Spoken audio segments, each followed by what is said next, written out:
এবার কথা বন্ধ করেন, কথা বন্ধ করে তেলাওয়াত করেন। আউযু বিল্লাহি মিনাশ শাইতানির রাজিম। বিসমিল্লাহির রহমানির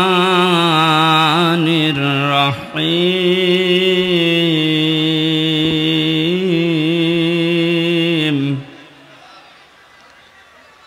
তাবারাকাল্লাযী বিয়াদিহিল মুলকু ওয়া হুয়া আলা কুল্লি শাইইন কাদির। الذي خلق الموت والحياة ليبلوكم أيكم أحسن عملا وهو العزيز الغفور।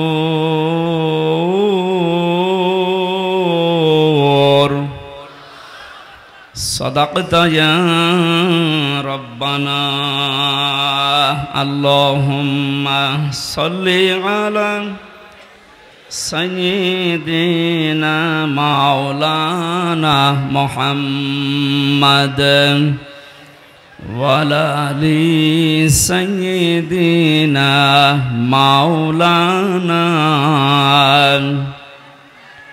আমাদের প্রভু এক, এক নবীর উম্মত, জীবন বিধান এক, ওই শিবানী কোরআন। তবে কেন এক নও হে মুসলমান, এক হও করিয়া আহ্বান। আলহামদুলিল্লাহ।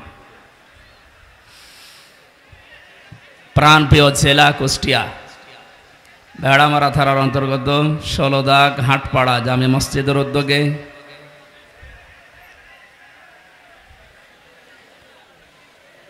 এই জায়গার কি এত জটলার এত কথা কেন? হ্যাঁ,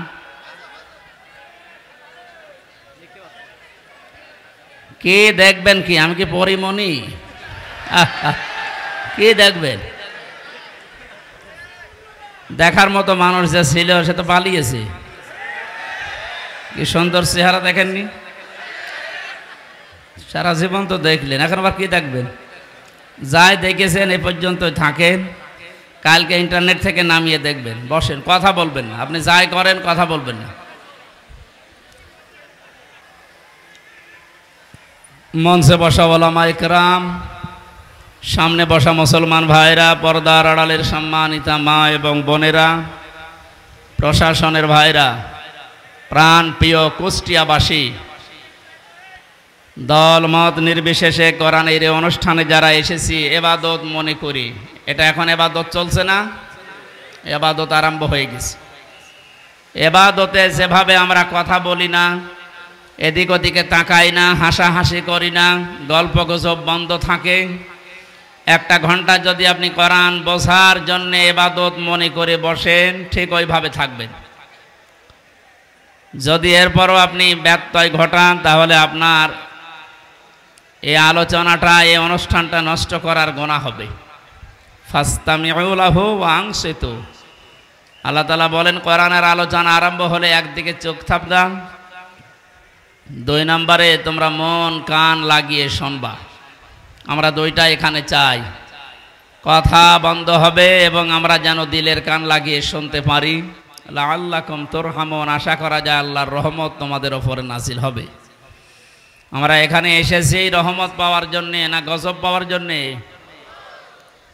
এই জন্য আশা করছি আপনি আমার কথা মেনে নেবেন যে আল্লাহ আমাদেরকে ইবাদতের ভেতরে নিয়ে আসলেন। এই প্রচণ্ড গরমের ভেতরেও বলেন আলহামদুলিল্লাহ। বিশ্বনবী জানিয়েছেন, মান ক্বালা বিহি সাদাকা, যারা কোরআন দিয়ে কথা বলে এরা সত্য কথা বলে। তাফসিরুল কোরআন মাহফিল যেহেতু লিখে দিয়েছেন, আমরা কথা এখানে বলবো শুরু থেকে শেষ পর্যন্ত আল্লাহর কোরআন দিয়ে। অমান হাকামা বিহি আদালা, যারা কোরআন দিয়ে বিচার ফায়সালা করে এরা ন্যায় বিচার কায়েম করতে পারে। কোরআনের বিচার এখনো পর্যন্ত আমরা দেখি নাই, এই জন্যে কাঙ্ক্ষিত মানের শান্তি এদেশে এখনো প্রতিষ্ঠিত হয়নি। এ কথার সাথে একমত আছেন তো? কাঙ্ক্ষিত মানের শান্তি পেতে হলে আল্লাহর এই বাণী, এই কালাম ছাড়া বিকল্প আর কিচ্ছু নেই। বহু কিছু আমরা দেখেছি 53 বছরে, কেউ কিছুই করতে পারেনি। আমরা এবার দেখতে চাই আল্লাহর এই কোরআন দিয়ে যেন বাংলাদেশের এই জমিনটা চলে ইনশাআল্লাহ। এতদিন যারা কোরআনের বিচার ব্যবস্থা কায়েম না করে শুধু মুখে বলে উড়িয়েছিল যে আমরা ন্যায় বিচার কায়েম করেছি, এর ডাহা মিথ্যা কথা। এর বাস্তব প্রমাণ আমি নিজে। 3 বছর আমাকে অন্ধ প্রকোষ্ঠে রেখে দিয়েছিল। কয়েকদিন আগে আমার মামলা সব খারিজ হয়ে গেছে, আপনারা জানেন। আমি মনে করলাম জিজ্ঞাসা করে বিচারপতিকে যে এতদিন পর্যন্ত আপনার এই আদালতে আমার মামলা আসতো যেত, কি আপনি একদিনও দেননি, আজকে যে একেবারে খালাস করে দিলেন। উনি হয়তো এই কথাই আমাকে বলতো যে হুজুর আমার হাত বাঁধা ছিল। কি বাঁধা ছিল? আজকে যেহেতু হাত খোলা পেয়েছি, কোনো চাপ নেই, আমার কোনো চিন্তাও নেই। সুতরাং এই দেশটাতে ন্যায় বিচার কায়েম করতে হলে এ দেশে যত চাপ আছে উপরের সব চাপ বন্ধ করা লাগবে। ছাত্র জনতা জীবন দিয়েছে যে 9টা কারণে, তার ভেতরে এটা অন্যতম, যে কোনো চাপ থাকবে না। কিসের চাপ? জেল থেকে বের হওয়ার পরে আমি এই ভাড়া মারা এসেছিলাম, কোন জায়গায় যেন, আমাকে বলছে হুজুর উপরের চাপ আছে, হবে না। আমিও বলেছিলাম আপনার চাপ সর্বোচ্চ এ জেলার যিনি দায়িত্বে আছেন, আমাদের মাননীয় এমপি যিনি পালিয়েছেন, ওই পর্যন্ত। আর আমার চাপ তো সরাসরি আরশ পর্যন্ত। আরশ থেকে ঘোষণা এসেছে আল্লাহর পক্ষ থেকে, ইন্নাল্লাযীনা ইয়াকতুমুনা মা আনজালনা মিনাল বায়্যিনাতি ওয়াল হুদা মিন বা'দি মা বায়্যানাহু লিন-নাসি ফিল কিতাব উলাইকা ইয়ালআনুহুমুল্লাহ ওয়া ইয়ালআনুহুমুল লাঈনুন। সূরা বাকারা 159 নম্বর আয়াতে আছে, 2 নম্বর পারার 3 নম্বর পৃষ্ঠা 4 নম্বর লাইনে পাবেন তাফসিরে ইবনে কাসির আর ফি জিলালিল কোরআনের ব্যাখ্যা।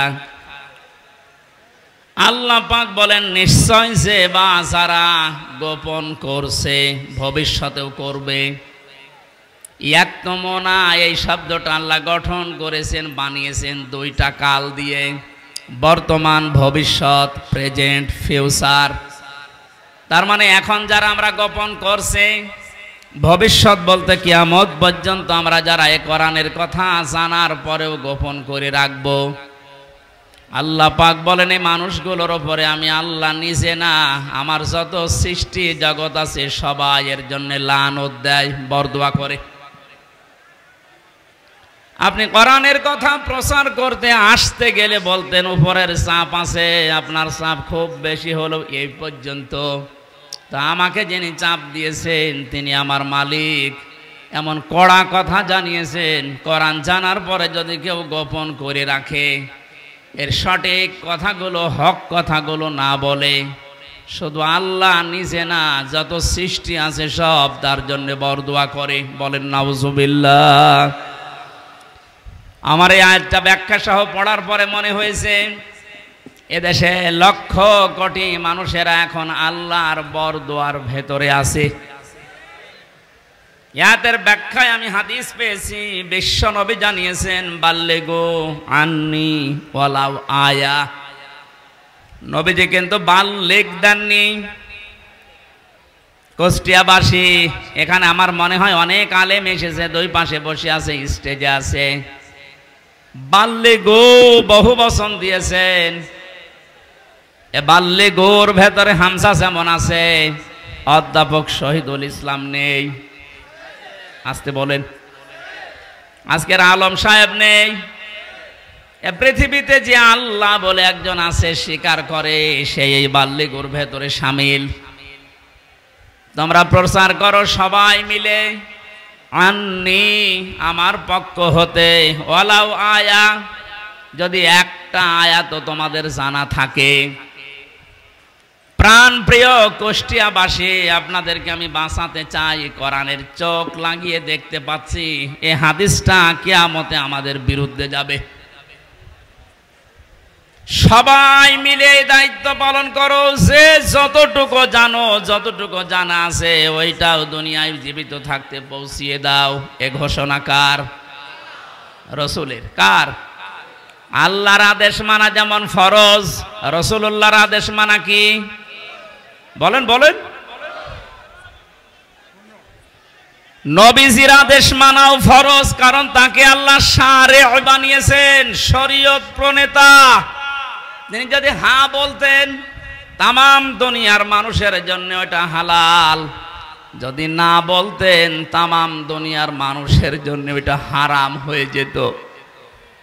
এত বড় পাওয়ার দিয়েছিলেন আল্লাহ পাক নবীকে, পৃথিবী থেকে শুধু পা তুললে আসমানে চলে যেতেন। নবীজি একবার হাতের আঙ্গুলে ভাবে ইশারা দিয়েছিলেন, তার সম্মানে আল্লাহ আকাশের চাঁদ পর্যন্ত 2 টুকরা করে দিয়েছেন। বলেন আলহামদুলিল্লাহ। এত বড় পাওয়ার যে নবীকে দিলেন, তার কথা ছিল সবাই মিলে পৌঁছাবা, কেউ যেন বাকি থাকবা না। একটা আয়াত যদি তোমার জানা থাকে ওইটাও জীবিত থাকতে পৌঁছিয়ে দাও আমার উম্মতদের কাছে। বিদায় হজের ভাষণের সময় নবীজির সামনে মাত্র 1,14,000 কম বেশি এরকম সাহাবী ছিল। নবীজি জানিয়েছিলেন, আজকে যারা উপস্থিত আছো, যে মানুষগুলো আমার সামনে নেই, কিয়ামত পর্যন্ত দুনিয়ায় যারা আসবে, আজকের এই 27টা পয়েন্টের কথাগুলো সব মানুষের কাছে পৌঁছিয়ে দেবে। সেই দায়িত্বর ভেতরে আমার যেমন, আপনি যতটুকু জানেন আপনারও ওই রকম। এটা ফরজ মনে করে যদি আজ আমরা সবাই এই দায়িত্বটা নামাজের মতো পালন করতাম, যে যতটুকু জানি আমি প্রচার করব, বাংলাদেশে কোরআনের অনুষ্ঠানে কেউ বাধা দেওয়ার সাহস পেত না। কে বাধা দিত তখন? সবার দায়িত্ব এইটা। হামসার হয়তো একটু আয়ত্ত বেশি আসে কোরআনে, এজন্য বেশি প্রচার করবে। আপনি কিছু না হলেও কিছু তো জানেন। আপনি যদি জানেন যে কুল হু আল্লাহু আহাদ, এইটাই প্রচার করা আপনার নামাজের মতো ফরজ। এ পর্যন্ত বোঝাতে পেরেছি? এই কথা বলেন না কেন? আজকে থেকে দায়িত্ব শুধু আলেমদের। বলেন, যে যতটুকু জানেন ওইটাই প্রচার করবেন, তাহলে এই দেশে কেউ আর কোরআন প্রচারে বাধা দেওয়ার সাহস দেখাবে না ইনশাআল্লাহ। আমরা আল্লাহ এবং তার সৃষ্টি জগতের বরদোয়া থেকে, গজব থেকে, লানত থেকে বেঁচে থাকতে পারবো। পক্ষান্তরে অপর পৃষ্ঠায় আল্লাহ জানিয়েছেন, কোরআনে কারিমের জ্ঞান থাকার পরে যদি কোনো মানুষ দুনিয়ার কোনো স্বার্থ পেয়ে সিদ্ধির কারণে গোপন করে রাখে, আমান আযলামু মিম্মান কাতামা শাহাদা